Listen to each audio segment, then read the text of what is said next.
Hello and welcome to Correro.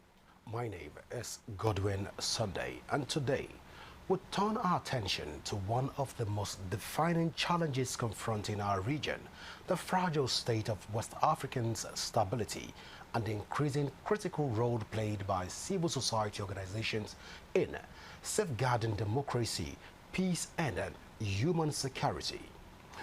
Across the region, the numbers tell a sobering story. According to the UNHCR's 2025 Regional Trend Report, West African and Central Africa now records about 12.7 million forcibly displaced people, the highest in decades. In the Sahel alone, over 5.9 million people have been internally displaced due to conflict, military intervention, extremist violence, and climate-driven insecurity. And the crisis is even getting worse as it is becoming even deepening. A recent 2025 media security report by the West African Security Tracker shows that the region recorded 12,964 conflict-related fatalities in just the first half of the year. Nigeria, Burkina Faso, Mali, Niger accounts for nearly 96% of these deaths, with Nigeria alone recording more than 5,700 lives lost to insurgency, banditry, and armed clashes. This is not just a humanitarian crisis, it is a governance crisis. It's a development crisis and a democracy crisis.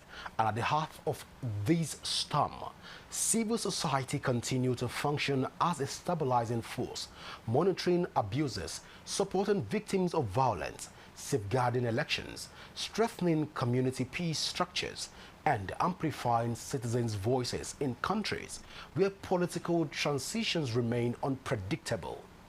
But as the region grapples with a military coup, disputed elections, shrinking civil spaces, weak institutions, misinformation, and the erosion of public trust, the question becomes, are civil society organizations adequately empowered to shape the path to stability?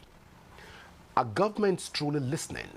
And how much influence can civil society exert in a region where insecurity, displacement, and governance failure continues to rise? Tonight, we dig deep into these questions with someone who stands at the center of regional coordination efforts. Joining us is James UGOCHUKWU, the regional General Secretary of the West African Civil Society Forum, a body that works across 15 ECOWAS countries to promote accountability, peace building, and democratic resilience.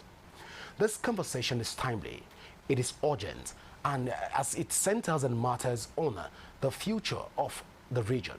Well, at this point, I'll please crave your indulgence to please stay with us as we'll take this short break, and after this break we'll delve straight into the conversation. Please stay with us as the conversation continues in a moment.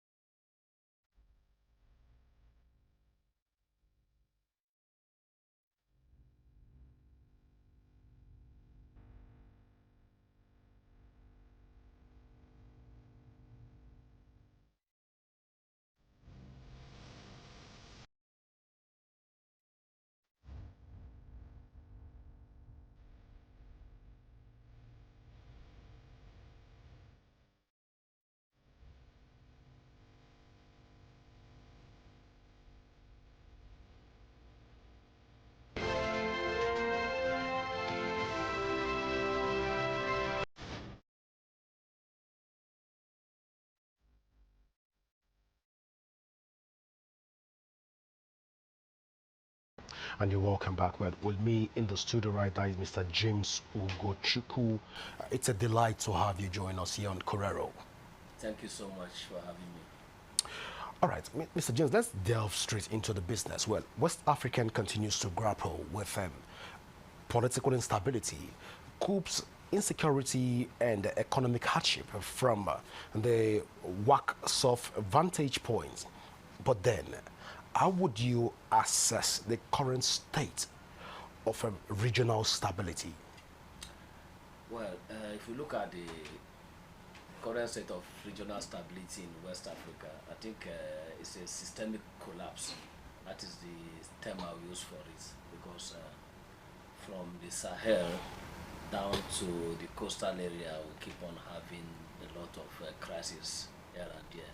It's either we're having insurgents activities pressing seriously on the people, or we're having a democratic collapse or recession in most of the states, or you have leaders that are not ready to even leave the power for a new government and all that, people that are trying to hold on to power, people that keep on, holding tight to the power through misrule and of course a change of constitution and all that. And look at it, you see that we no longer even have a homogeneous region as it used to be.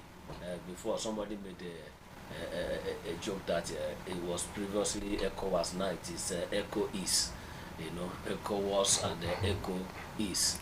Now we have three countries that are broken away from the regional bloc, and we still have some other countries like Togo that is threatening to join the people in Sahel and the like of it. So look at all these things, you discover that what can best define collapse and finance across the region, given the things I've just named now. When you have a sham election, you have sit-tight rulers, you have a policy somersault, and you have a weak regional security system that can't protect the people they swore to protect. So systemic collapse is the best term to use for it. All right, so having said that, let's talk in terms of civil society organizations.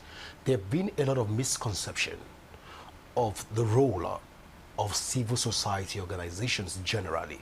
But let's take it from West Africa and by extension Nigeria, which is our own, where we are resident and domicile. Well, what unique role is the civil society organizations even playing in strengthening democratic governance across West Africa?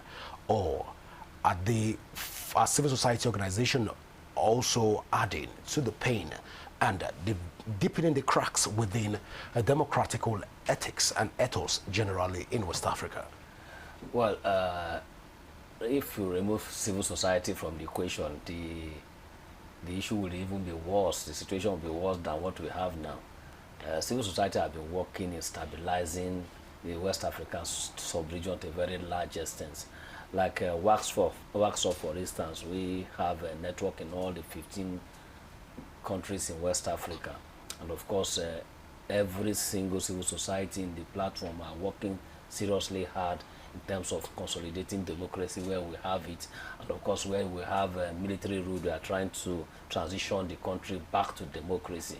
And where we have cases of insurgency, civil society are working seriously, providing support and training to local community in terms of identifying early warning system to be able to push back and of course avoid this crisis, working with the security organization in terms of training them on human rights violation and of course effective policing and guarding of the region as the case may be.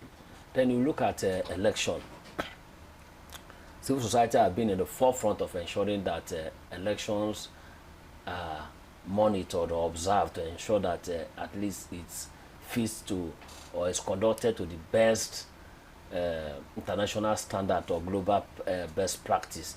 Remove civil society from the block, you see that most government will sit tight in their seat and they will not be able to go. So civil society that gives this push to ensure that the people in government are held accountable and the people in government are given the heat when they are trying to overstay their constitutionally mandated terms. And of course, when it comes to even policy advocacy and all that, discover that civil society have been working hand in hand with the likes of ECOWAS. And of course, now that you have AES, civil society are still working hard to ensure that they, get the AES to start having a program towards transitioning to civil rule in less than no time. So we remove civil society from this space to be very difficult for West Africa to even push back and get back to any sense of stability.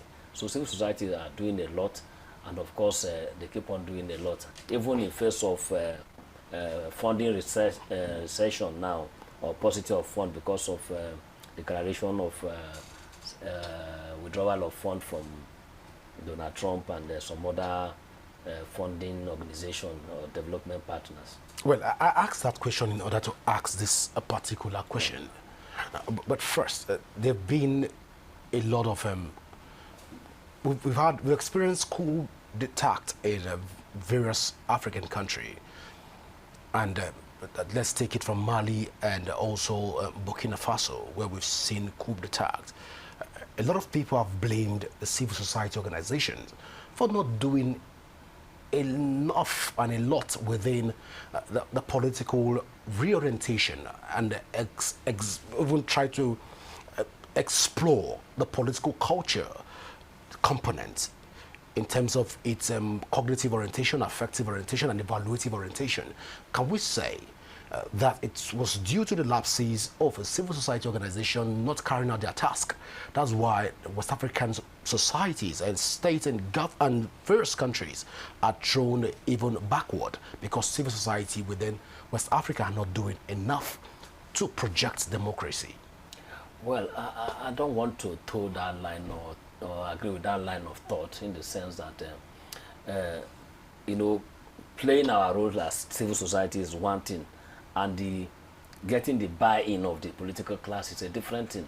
We have a political culture in West Africa where we have sit-tight rulers, or people that have the tendency of sitting tight. Let's start from Nigeria, for instance. Now, during the return of democracy, what do we have? We had an Obasanjo that had first and second term, and they started pushing third term agenda. As we speak now, in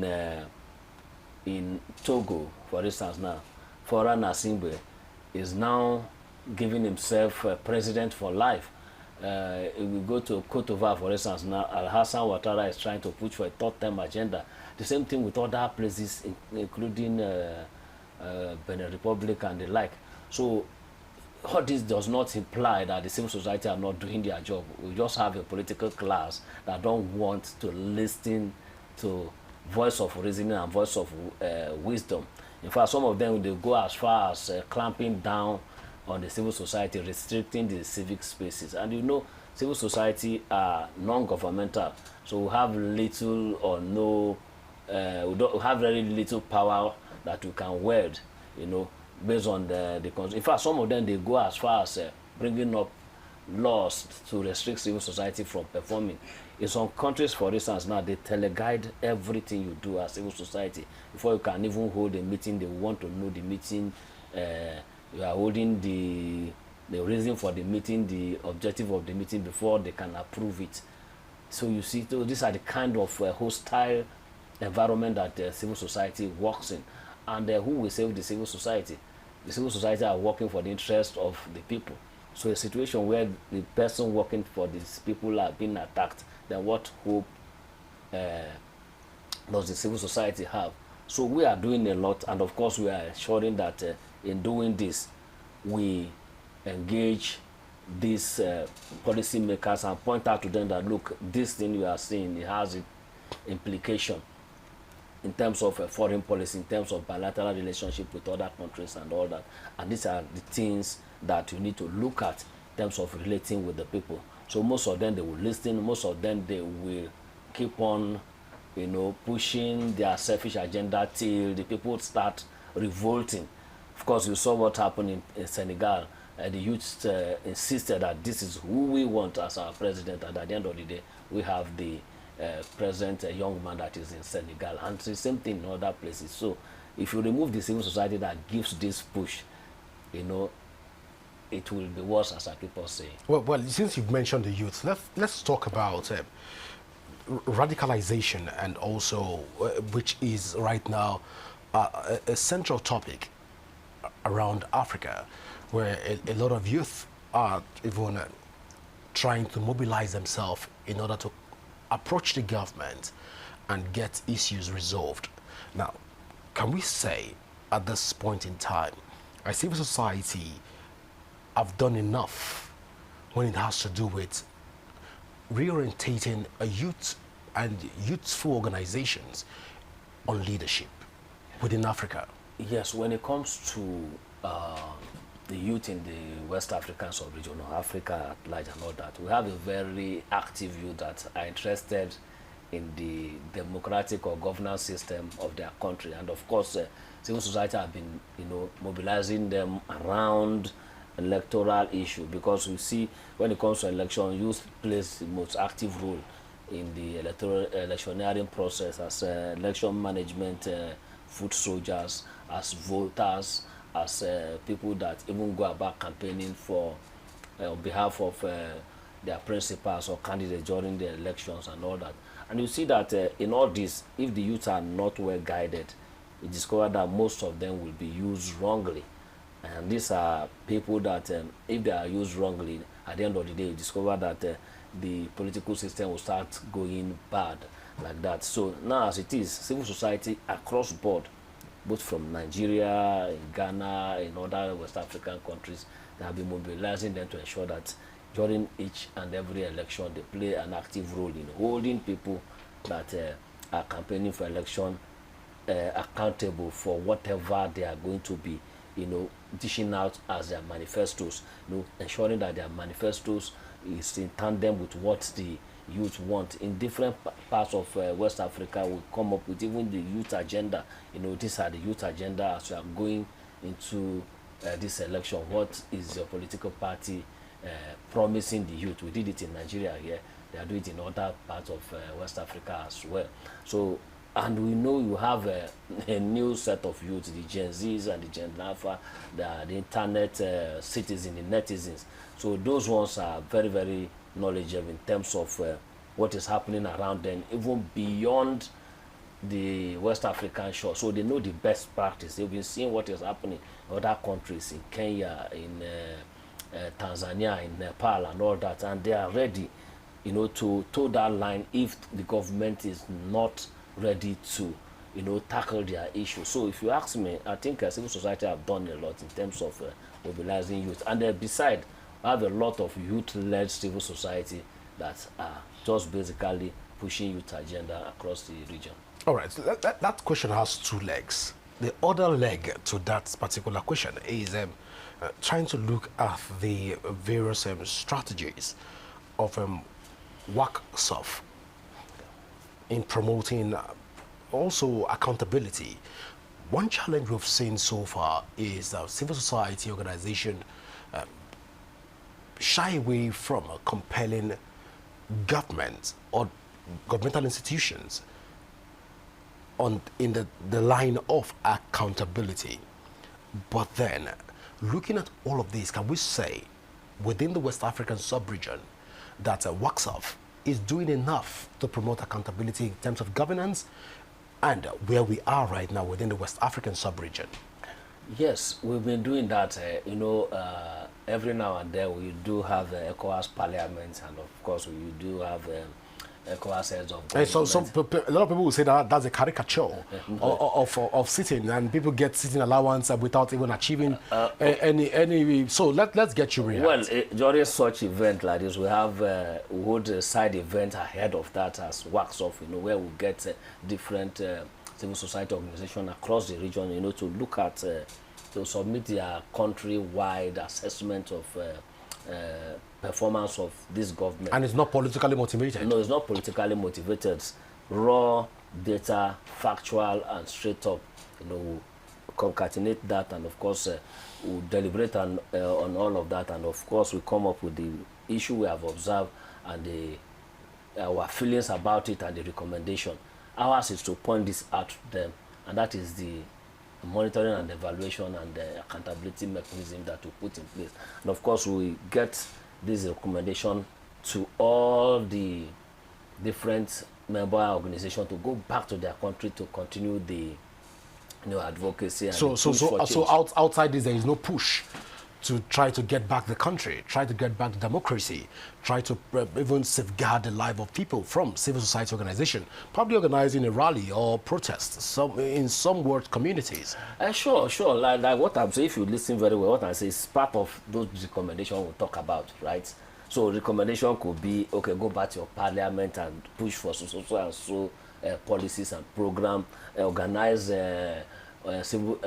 community-based organization and go on a protest or something of that nature, or meet the heads of government and see how you can influence them to, change certain policies that is anti-people and the like. Engage with security organization and point out what and where and how they are not doing well, and give them recommendations. Like, if you understand if you must understand the role of civil society, ours is to see what is going on, make recommendation, and of course protest as much as we can. Even in the course of protest, you can be killed, you can be jailed. Most of us as we speak are in jail because of we are speaking out and all that. So our work is a very dicey one. All right. But we don't keep quiet, we keep on pushing it. But Mr. James UGOCHUKWU, let's critically assess civil society organizations in West Africa. Can we say right now where we are as a people within the West African sub-region that the civil society organizations are working? Because a lot of persons have alleged that civil society organizations have become another money-making venture, and as such, civil society have become a toothless bulldog that only try to accelerate government policy without trying to even challenge the policy. Let me get you react to this. Are the civil society organizations within the West African sub-region actually functioning? Yes.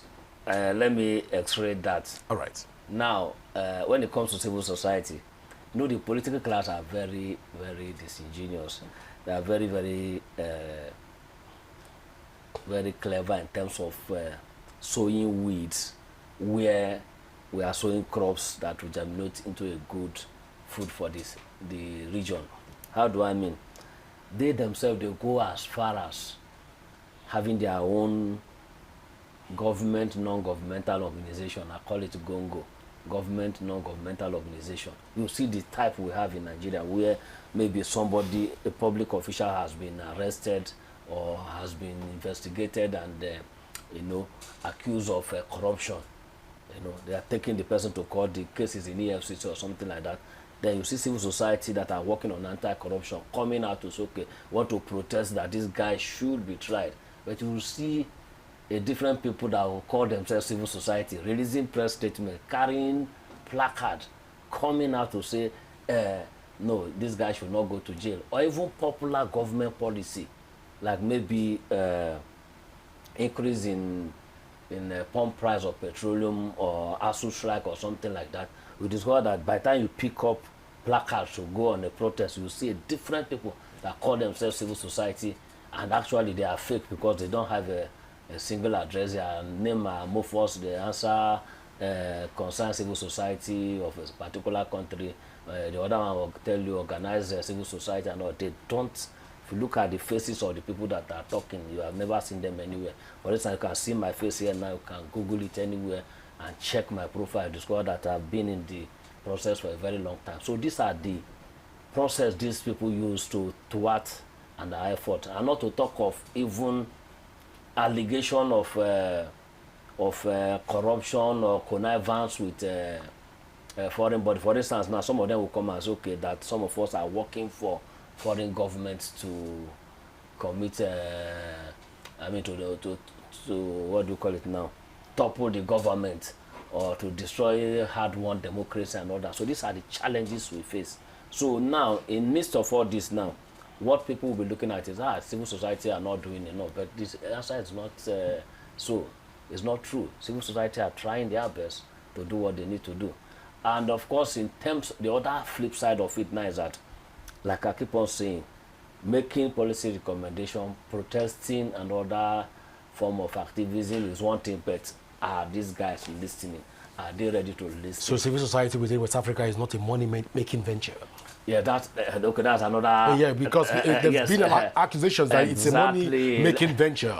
Once you own a civil society organization within West African sub-region, automatically you start smiling to the bank. Exactly. So that's a misconception. A lot of people. But it is the reality. No, okay. Let me prove it. All right. Let me prove you wrong. Now, donor organizations, they don't just throw money at you because you went to your business registration authority in your country to register a civil society organization. Before they can even give you any grants, at least you'll be up to 3 years in what you are doing. They might have seen that you have used your own personal money to pursue the cause you believe in. That is one. Secondly, before they can give you a grant, they might have seen that you have achieved results from that cause you say you are pursuing. Then 3, they are giving you that grant now. You are going to say, okay, I want to solve so and so problem, and this is the cost of solving so and so problem. So now, by the time you will hear that an organization has been giving $1 million, for instance, now to to work on health or something like that, every single dollar in that 1 million has been budgeted for. Maybe we are talking of going to rural area, transportation, flight tickets, buying of vaccine if it's included and all that, and different other line items. So at the end of the day, by the time you are done with the project, every single expenses you made will be accounted for with receipt and all that. So tell me where people are going to steal money from that kind of process. Are you getting my point now? Mm-hmm. Now, the other point now is that, okay, maybe they give you this grant now, and in the grant now, they say, okay, because you'll be going to rural area, we are going to give you an SUV to enable you to be going and coming at your own this instead of relying on public transport. So a layman that see you driving an SUV will say, yes, this man, NGO work is very sweet, and they've given this man SUV and he's enjoying himself and all that. So these are the misconceptions that we're having. But not to remove the fact that we have some bad eggs amongst us that by the time they give them fund, they decide to divert it. But believe you me, donor fund is not something you take and get away with. If a donor give you $50, they can spend $500,000 to recover that $50 that you've stolen. So that is how it works. So the donor money is not something you just come and pick and disappear with it like that. They will persecute you to the every extent of law to recover their money. All right, interesting. Well, in 2025 media security reports by West African Security Tracker, we have approximately, we've recorded about 12,964 conflict-related fatalities in just the first half of the year. Again, we've had quite a number of recorded quite a number of insurgency, 5,700 insurgency, banditry and armed clashes. Can we say at this point that the civil society organizations within the West African sub-region have failed the people with the rise of this figure? Are they doing enough to control the numbers? And of course, the IDP centers and IDPs camps are also on the rise. Kidnapping is on the rise. We're not looking at the second quarter, we're looking at the mid-term security tracker report. Can we say that civil society organization right now failed with the people within the West African sub-region? We can't say civil society have failed, because it would have even been worse than this if civil society had not been. And if we have a performing and effective and efficient civil society organizations, and we see having these numbers keep rising compared to what we had last year, it has almost doubled. So if civil society organizations are available on the ground and we still have this rising figures, can we say that the civil society organization within the West African sub-region have failed us as an independent body? Now look at it. Please now. go ahead. For instance, now for WAXOF, for instance, now WAXOF works with 15 countries in former ECOWAS. Now, by the time the AES broke out of ECOWAS, now it becomes a problem for us. We have to start working again to reintegrate those in AES back to our fold, because now a new military regime is there, different policies and programs and restrictions. In fact, I was having a conversation with a colleague of ours in Niger, and they couldn't give me a report because the government is on their neck as we speak now to, send some kind of document as civil society to Nigerian military junta, in terms of regulation and all that. So these are the things we are facing. So these are the kind of ways that, spanner that is thrown into our wheel of progress. Then talking about the escalating size of conflicts. Remember that these are desperate politicians that are causing all this. Not to talk of a crisis entrepreneur, not to talk of international conspiracy, that some of these insurgents groups that are causing this mayhem are being sponsored. These are, these are led for proper investigation and, verification. But be that as it may, civil society have been working with all these countries as we speak in terms of providing early warning system. Now, one thing is to provide early warning system, but another thing is for the government to act. For instance, now, okay, if insurgents are coming and the civil society have, in fact, we do have an app that we give to people in the rural community or most of this area that are frequently attacked, that, okay, this is the app.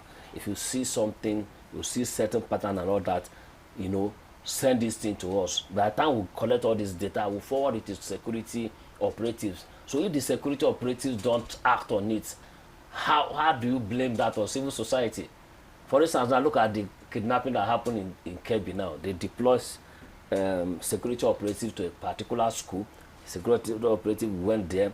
They told the normal security manning the school to leave, that they are in charge. Okay, they left. Then early in the morning, the same security operatives that came to man the school left the place for the insurgents to come and strike. So now that makes mess of all the work that civil society are doing in terms of a early warning system. So to answer your question succinctly, civil society are trying their best in terms of policy formulation, in terms of policy advocacy, in terms of capacity building and early warning system for people at the rural area, in terms of even reaching out to people in the IDP, because they are stretching us thin. They are stretching us thin, because if you work you are planning to do is to provide early warning system, and at the end of the day, the insurgents strike all the same.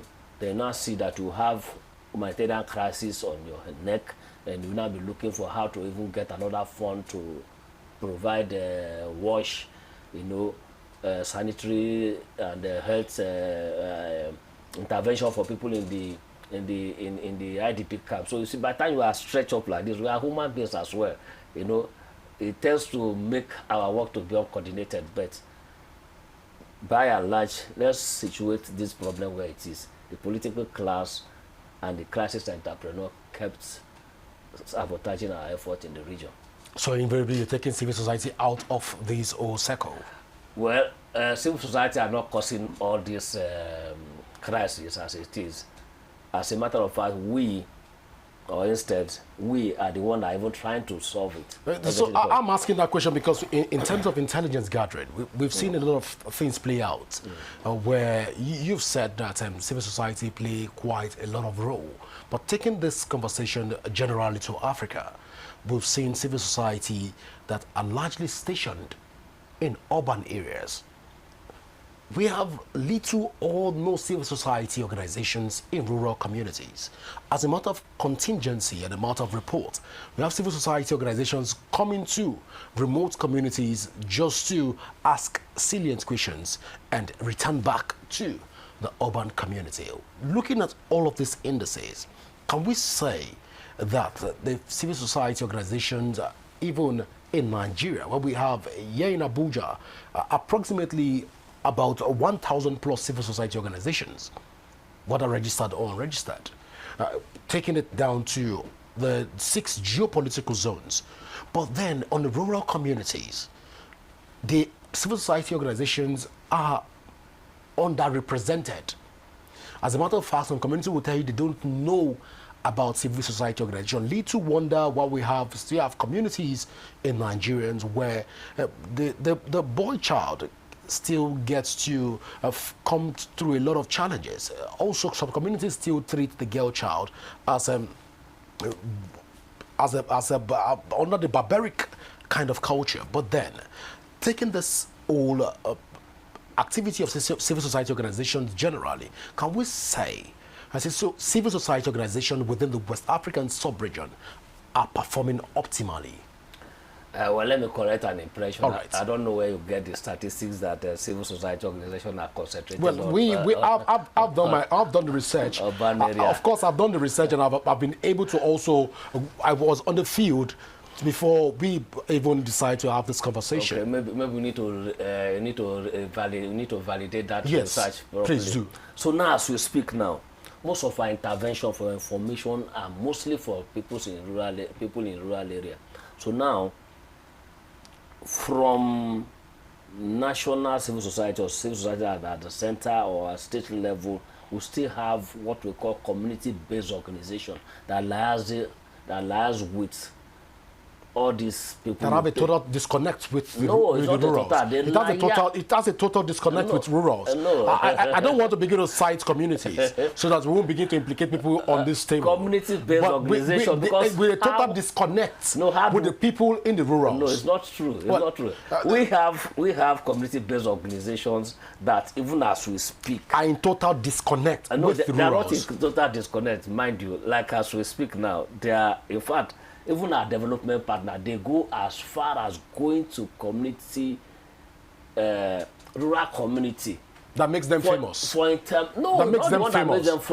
That makes them relevant. And they snap pictures in those communities, and the community that needs civil society organization intervention don't get any of those intervention. They do get it. I don't know where you're getting your fact from, but I'm just telling you as a practitioner. Please go ahead. Before I even become the regional secretary of West African Civil Society Forum, I was one of the conveners of Nigerian Civil Society Situation Room, and we have over 80-something network of grassroots organization that works with us across the country, quote and unquote, across the country. That sends you the report that you need to know. Exactly. And not the report that is actually on ground.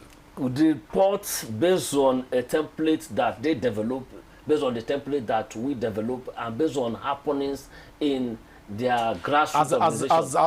As a person that has been in a situation room, have you been able to verify, been on the field to verify any of these reports? Yes, because we do have a regional engagement with all this. Just as this works office now, every now and then, either in one country or the other, trying to feel the pulse of what is going on there. And to see, let me tell you something. Please go ahead. There's a project we did. It was a 4-year project that centers on anti-corruption, right? 2017 to 2009. Okay, 2017 to 2020. That's about close to 3-4 years.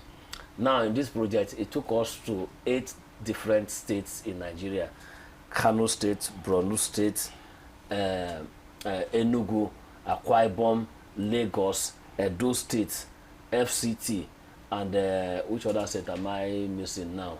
And Akwa Ibom, right? You've mentioned Akwa Ibom. Okay, I mentioned Akwa Ibom. Okay, I've forgotten the 8 states, right?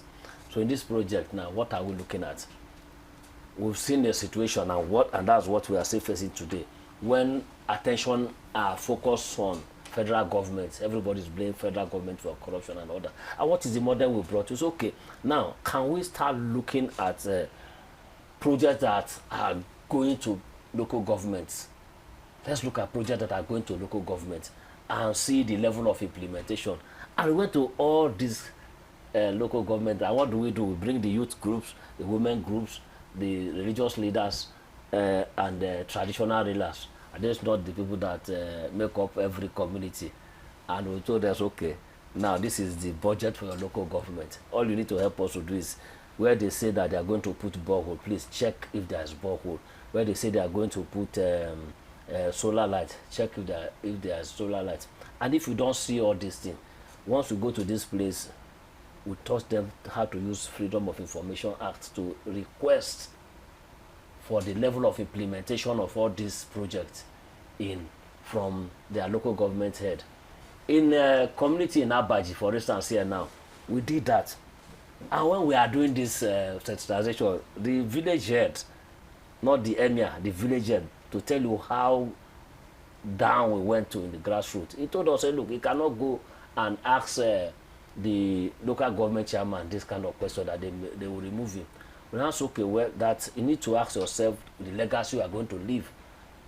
Is it a legacy of somebody that works for the people or somebody that pleases the local government chairman? After 3 months, they started sending us pictures how they went to a particular bridge that has been abandoned, that's linking them to another farming community. They went there, they went to the local government. The local government chairman look at the document and say, look, this thing is not aware that they've disbursed money for this. They tracked the contractor to UK. They have to threaten the man that if you don't come back, EFCC will come and pick you. The man came back and finished that job. That's the power of advocacy. The same thing in Kano, an abandoned rural road in Kano. If it's something that I'll start showing you this picture, I'm not just saying it because of this conversation. The same thing in Akwa Ibom, abandoned secondary schools and all those things. So if we start giving you track record, they are there. Because another thing is that most of civil society, they are not very good at reporting their gains. So a lot of people just say, okay, these people, they are driving SUV, they have plenty of dollars and they are not doing anything. That's not true, my brother. All right, let's assume that's not true, but then taking it to the far north, where we have getting to Gombe, where we have Biliri and Katingo, those communities. That's on your way to Yola. On your way to Yola, you divert. So how do I know this place? You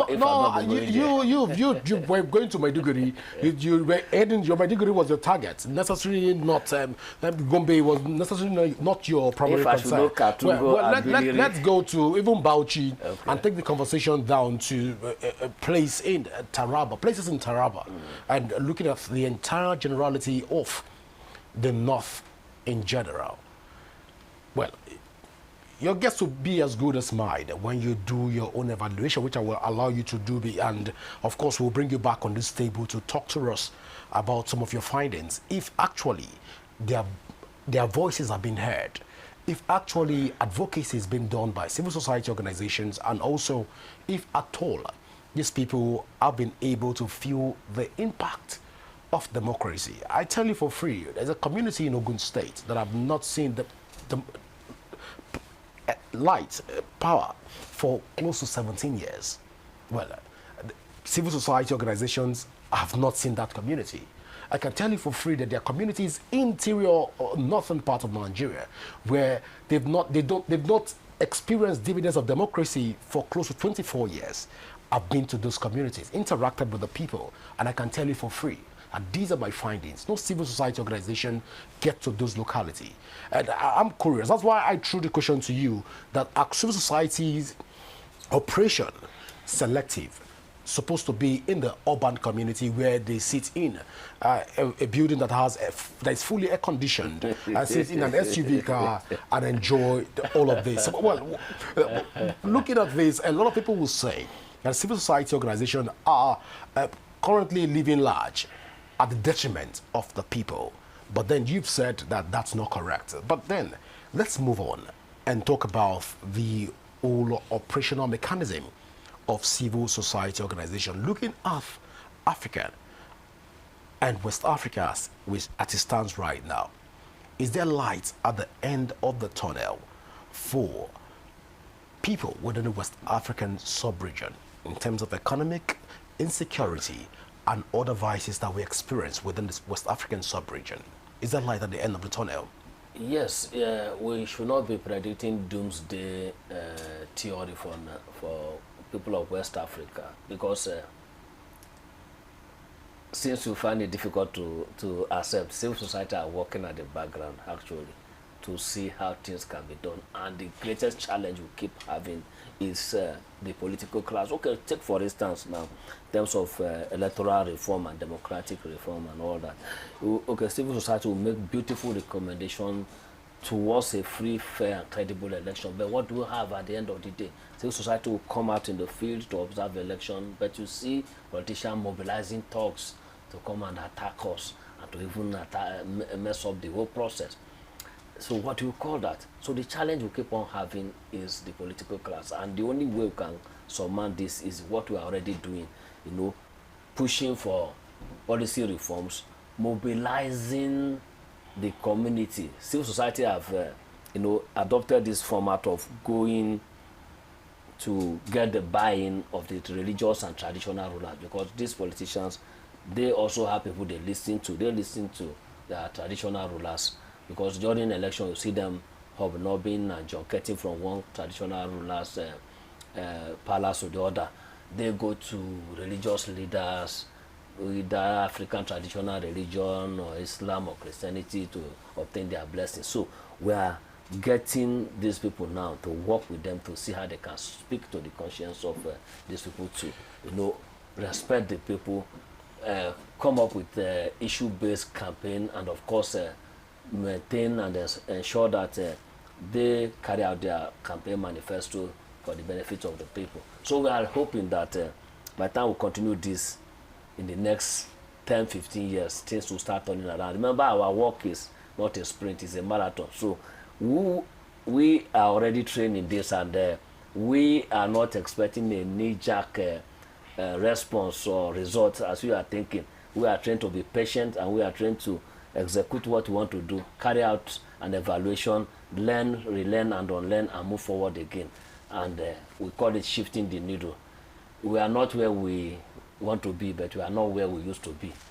Well, Mr. James UGOCHUKWU, we have a lot of things to talk, especially from the angle of Gen Zs, who are also joining the conversation on our various social media handle, and of course they have questions to ask. But then I'm being signaled right now that our time is fast spent. I want to say thank you so much for finding out time to be with us here on Correro. Yeah, welcome. We'll definitely bring you back again to continue this conversation, of course, to give us a report on what is going on even on the field. That's right. All right. Well, Mr. James, again, is the Regional General Secretary, West African Civil Society Forum, UGOCHUKWU.